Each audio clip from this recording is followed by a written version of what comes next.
Hallo, hier ist der Kai von Ich mein Kron. Schön, dass du wieder eingeschaltet hast. Ich hoffe, es geht dir gut. Ich hoffe, du bist schubfrei. Heute reden wir mal über 3 gefährliche Gründe, warum du keine Flohsamenschalen zu dir nehmen solltest oder wann du sie nicht zu dir nehmen solltest.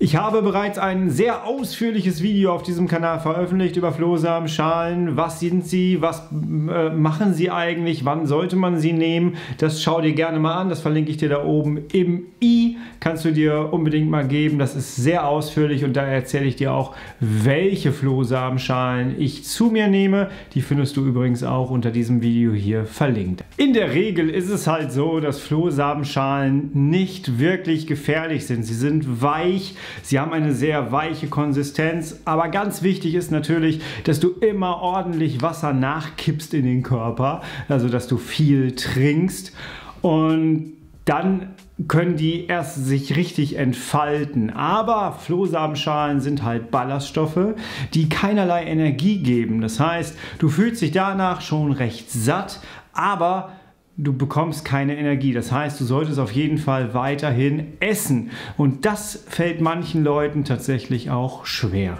Kommen wir mal zum ersten Grund. Und zwar ist das die Überempfindlichkeit. Es gibt einfach Menschen, die reagieren sehr stark körperlich mit Symptomen bei Stoffen von außen.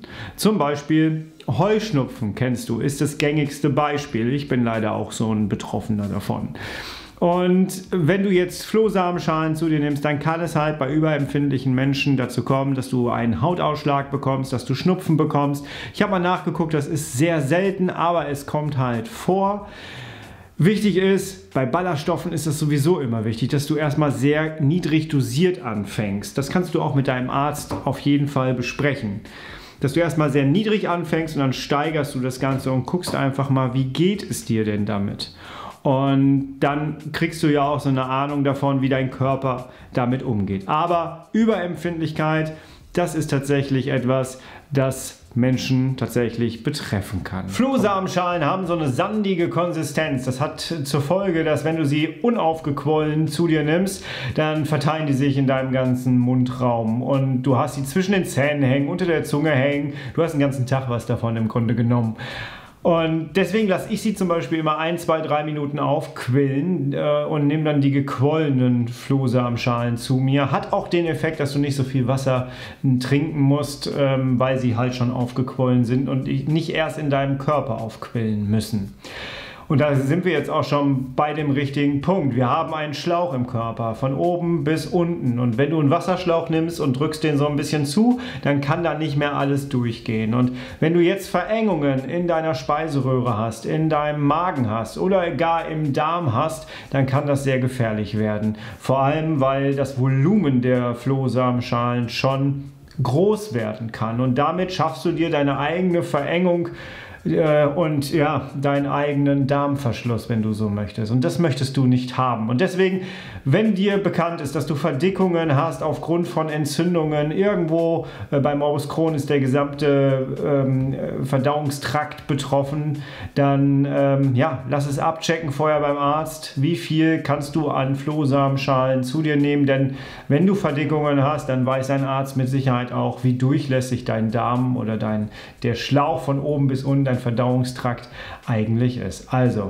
ganz wichtig, keine Flohsamenschalen einfach so unbedacht nehmen, wenn du eine Verdickung in der Speiseröhre, im Magen oder im Darm hast.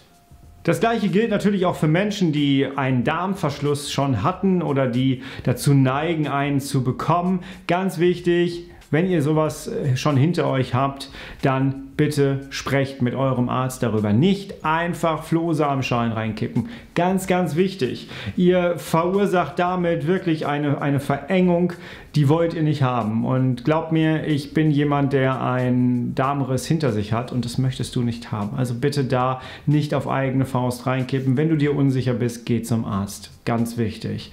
Das waren die 3 Gefahren, wann du keine Flohsamenschalen nehmen solltest. Ich hoffe, dieses Video hat dir gefallen. Ich hoffe, da waren einige Informationen für dich mit dabei. Wichtig ist, glaube ich, immer bei allen Sachen im Darmbereich, wenn du dir unsicher bist, halte immer Rücksprache mit deinem Arzt. Ganz, ganz wichtig.